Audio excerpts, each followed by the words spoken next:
સમાચારમાં આગળ વાત કરીએ તો બનાસકાંઠાના થરાદ ખાતે જૈન મહારાજ સાહેબ સાથે અભદ્ર વર્તન કરવામાં આવ્યું। થરાદ ખાતે વિહારમાં નીકળેલા મહારાજ સાહેબને ચોર કહેવામાં આવ્યા કે જ્યાં મહારાજ સાહેબને આતંકવાદી કહીને ધમકી પણ આપવામાં આવી હતી। આ વાયરલ થયેલો આ વિડીયોએ જૈન સમાજને શર્મસાર કર્યો છે। જે દ્રશ્યો આપ જોઈ રહ્યા છો, આ વિડીયો વાયરલ થયો હતો। જૈન સમાજના કેટલાક તત્વોએ મહારાજ સાહેબનો હુરિયો બોલાવ્યો હતો અને હિંસક હુમલાની ભીતિના પગલે મહારાજ સાહેબને પોલીસ બંદોબસ્ત પણ હાલ આપવામાં આવ્યો છે અને પોલીસ બંદોબસ્ત વચ્ચે કીર્તિ યશ સુરીશ્વરજી મહારાજ સાહેબ પર હુમલાનો પ્રયાસ કરવામાં આવ્યો છે। આ દ્રશ્યો જોઈ રહ્યા છો કે જ્યાં આ વિડીયો વાયરલ થઈ રહ્યો છે અને આને લઈને પોલીસ દ્વારા પ્રોટેક્શન આપવામાં આવી રહ્યું છે। તોફાની તત્વોએ પોલીસને પણ નિશાન બનાવવાનો પ્રયાસ કર્યો છે। તો આજ મુદ્દે આપણી સાથે ચર્ચા કરવા માટે જૈન સમાજના અગ્રણી હાર્દિકભાઈ હુડિયા જોડાઈ ચૂક્યા છે। હાર્દિકભાઈ, ગુજરાત ફર્સ્ટમાં આપનું સ્વાગત છે। સૌપ્રથમ તો જ્યારે જૈન સમાજની વાત આવે ને ત્યારે જૈન સમાજ હિંસાથી દૂર હોય, અહિંસાના માર્ગે ચાલનારો આ સમાજ છે અને આ રીતનો જ્યારે વિખવાદ સામે આવે ત્યારે સવાલ ઉઠે, આ વિખવાદ શું હતો અને બે પંથ જે પડ્યા છે, ભાગલા પડ્યા છે, તે શું છે? પહેલી વાત તો ગુજરાત ફર્સ્ટ ચેનલ ને ખૂબ ખૂબ અભિનંદન કે આવા ધાર્મિક ઇસ્યુ ઉઠાવીને સમાજની અંદર શાંતિ થાય અને લોકો સમજે એ વાતને જે આપ લોકોએ સમર્થન આપ્યું તે બદલ પહેલા તો આપને અને આપની ટીમને ખૂબ ખૂબ અભિનંદન। પહેલા જો આપણે આમાં ઊંડા ઉતરવા જઈશું તો જૈત્રની અંદર જે પ્રતિષ્ઠા હતી, પરમ પૂજ્ય આચાર્ય દેવ શ્રીમદ વિજય કીર્તિ સુરેશ્વરજી મહારાજે જે પ્રતિષ્ઠા કરાવવા આવ્યા અને એમ કહેવામાં આવ્યું કે 172 ઘરને અલગ રાખવામાં આવ્યા, તો જો ખરેખર ત્યાં જ આ લોકોએ એક એવો નિર્ણય લીધો હોત કે ભાઈ જે ઘર અલગ છે એમને પહેલા બોલાવીને શાંતિથી વાત કરીએ। જ્યારે આચાર્ય મહારાજ કોઈ પ્રતિષ્ઠા કરાવવા જે ગામમાં જતા હોય ત્યારે પહેલા સંઘની એકતા ઉપર એમને બરાબર ધ્યાન આપવું જોઈએ। અમારે અહીંયા મુંબઈની અંદર ઘણીવાર જ્યારે જૈન સમાજના વરઘોડા નીકળતા હોય ત્યારે આચાર્ય મહાસભા આવતા 27 સંઘોને ભેગા કરી અને એક મોટો વરઘોડો કાઢે કે સંઘની એકતા જેમ દેખાય। જો ખરેખર ત્યાં આચાર્ય મહારાજ સાહેબે આ એક વાતને ધ્યાન આપ્યું હોત કે આપણે પ્રતિષ્ઠા કરાવવા જઈએ છીએ તો સંઘની અંદર એક પણ વ્યક્તિ એવી ન હોવી જોઈએ કે જે પરમાત્માની પ્રતિમાની પ્રતિષ્ઠા અને દૂર હોય। ભગવાનની પ્રતિષ્ઠા માટે તો એમ કહેવાય જ્યારે ભગવાનનો જન્મ થાય ત્યારે નારકી જે ભયંકરમાં ભયંકર તકલીફ વાળી એક ગતિ કહેવાય, ત્યાં પણ જીવોને સાજા મળતી હોય તો આ તો મનુષ્ય જન્મ, પરમાત્માની પ્રતિષ્ઠા, તો કોઈ પણ જીવ કોઈ પણ ઘરે ન રહેવો જોઈએ। જો મહારાજ સાહેબે પહેલા એ વાતની ઉપર જો ધ્યાન આપ્યું હોત તો કદાચ આ જે અત્યારે ભયંકર પરિસ્થિતિ જૈન સમાજની અંદર સર્જાઈ છે એ ન સર્જાય। બધાને ભગવાન મહાવીરની વાતો કરવી છે પણ ભગવાન મહાવીરના સિદ્ધાંતો કેટલા લોકો પાળે છે એ જોવાની મહત્વની વાત છે। થરાદની અંદર જે ટોળું કદાચ ભેગું થયું તો બધા કઈ ખરાબ નતા, બધા જૈનો હતા। એમાં કદાચ એક માણસ કઈ બી જેમ આવે એમ બોલી ગયો, એનો મતલબ એમ નથી કે પૂરો જૈન સમાજ ખરાબ છે। ત્યાંના વાઘજીભાઈ વોરા જે પ્રમુખ છે એમણે પણ કહ્યું કે નહીં, મારા સાહેબ ગમે ત્યારે આવે ને ગમે ત્યારે જાય, અમે સાહેબની સાથે છીએ।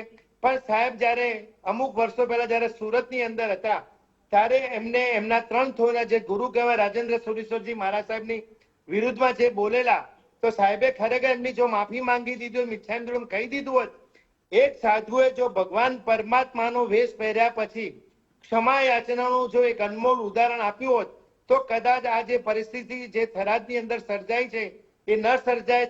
અને મહારાજ સાહેબ તો જ્યાં બી જાય ત્યાં કોઈ સિક્યુરિટીની જરૂર હોતી નથી, કઈ બાઉન્સરની જરૂર હોતી નથી અને આપણે આચાર્ય મહારાજ સાહેબ એવા શું કામ કરે આપણે કે સિક્યુરિટી લઈને નીકળવું પડે?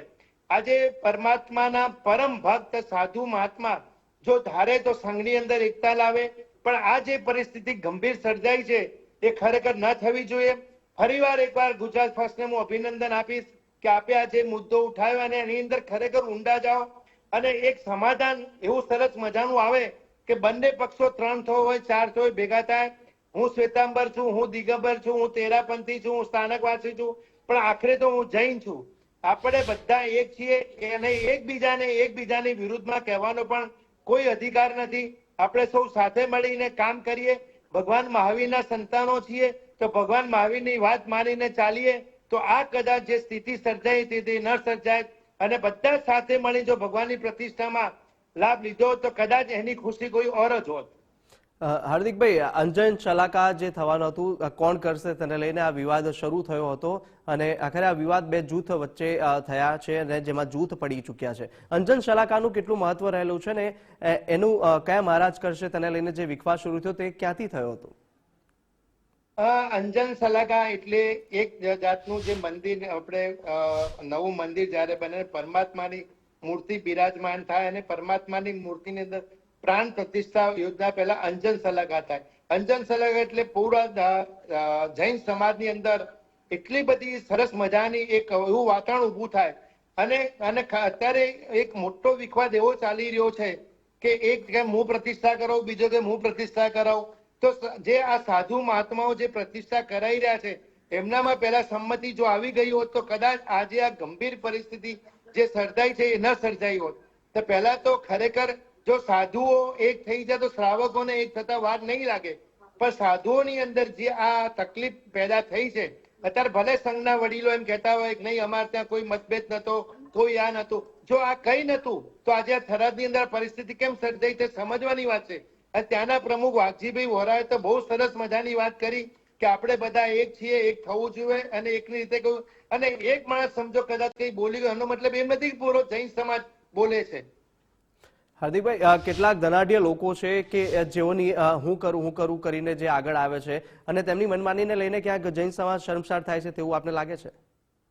100% આ જૈન સમાજની અંદર તકલીફ આપણે ખરેખર બહુ મજાનો સરસ સવાલ કર્યો કે દરેક લોકો જયારે જીદ ઉપર ચડી જાય છે ત્યારે એમને એ નથી દેખાતું પ્રભુ મહાવીરના સિદ્ધાંતો શું છે. આપણે એવું સરસ મજાનું પ્રતિષ્ઠા હોય એટલે એટલો મોટો મહોત્સવ અમારા જૈન સમાજની અંદર ગણાય કે દરેક સાધુ, સાધ્વી, શ્રાવક, શ્રાવિકા આખો સંઘ આપણો એક થવો જોઈએ. સંઘની અંદર એવી મજબૂતી આવે છે અને ભગવાનની પ્રતિષ્ઠા થાય ને આપણો જૈન સમાજનો એક પણ ભક્ત ઘરે કેમ રહે. આજે જેત્રાની અંદર જે પ્રતિષ્ઠાનો આટલો સરસ મજાનો માહોલ હતો, પરમ પૂજ્ય આચાર્યદેવ શ્રીમદ વિજય કીર્તિસુરી મહારાજ આટલા વિદ્વાન સંત છે છતાં પણ આ પરિસ્થિતિ કેમ સર્જાઈ એ બહુ દુઃખદ પ્રશ્ન છે. સમાધાન કરવા માટે જો જૈન સમાજના લોકો હું પણ છોડીને જો આગળ આવે તો કદાચ આ પરિસ્થિતિ ન સર્જાવી. અત્યારે તો હું તો એમ વિચારું કે સાધુ મહાત્માઓને બાઉન્સર લઈને નીકળવાની જરૂર શું હતી. આજે અમારા ધર્મની અંદર કહ્યું છે કે કરણ કરાવણ ને અનુમોદન સરિકા ફળ નિપજાયો. તમે બાઉન્સર લઈને ફરો છો. એક આચાર્ય મહારાજ સાહેબ 36 ગુણોના ભંડાર, જો એમને બાઉન્સર લઈને ફરવું પડે તો એમને એવું કયું કાર્ય કર્યું કે જેનાથી એમને તકલીફ થઈ ગઈ કે અમને કોઈ મારશે યા કોઈ અમારી સાથે ઝઘડો કરશે. તો એમને મહારાજ સાહેબે પહેલા તો એ ધ્યાન આપવું જોઈએ કે સંઘની અંદર એકતા ક્યારે કઈ રીતે રહે. તો જો આ પરિસ્થિતિ અંદર જો સર્જાઈ છે, સર્જાઈ બહુ ખરાબ પરિસ્થિતિ સર્જાઈ છે, હજી પણ બધા સંઘો જો ભેગા થાય, બધા સાધુ મહાત્માઓ ભેગા થાય તો આવી પરિસ્થિતિ બીજી વાર ન થાય એનું પણ સમાધાન જો કરે તો એક શ્રેષ્ઠ ઉદાહરણ આ જેતરા જૈન સંઘ આપણને આપી શકે એમ છે. હાર્દિકભાઈ, હવે એક અંતિમ સવાલ કે હવે આ જ મુદ્દે હવે શું થવું જોઈએ? આપ શું ઈચ્છો છો કે સમાજ હવે કયા પ્રકારના પગલાં લે કે જેથી આ તમામ વસ્તુ છે તે અહીંયા અટકી જાય? જો સમાજે ખરેખર એક વસ્તુ હોવી જોઈએ કે આજે જયારે આપણે પ્રતિષ્ઠા કરવા જે આચાર્ય મહારાજને બોલાય જેમાં પહેલા તો સંઘની અનુમતિ હોવી જોઈએ. અમુક માણસો એમ કે મારે આજ મહારાજ સાહેબ બોલાવે, અમુક માણસો કે મારે આજ મહારાજ સાહેબ બોલાવે છે અને મહારાજ સાહેબ પણ જીદ કરે કે ભલે 5 ગરપી આવે તો હું પ્રતિષ્ઠા કરાઈશ. આ જે હું પણ છે એ ન હોવું જોઈએ. દરેક સંઘોની અંદર જયારે આચાર્ય મહારાજ સાહેબ પ્રતિષ્ઠા કરાવવા જાય તો સૌથી પહેલા આચાર્ય મહારાજ સાહેબનું કર્તવ્ય એ હોય છે કે સંઘના દરેક સંપ્રદાય હોય, ચાહે 2 તિથિ હોય, 4 તિથિ હોય, શ્વેતાંબર હોય, દિગંબર હોય, સ્થાનકવાસી જે જૈન પરિવાર એ ગામની અંદર રહેતો હોય દરેકની અંદર એક સંપ હોય, સરસ મજાનું વાતાવરણ હોય અને બધા ભેગા થઈને દાદાની એક પ્રતિષ્ઠા કરે.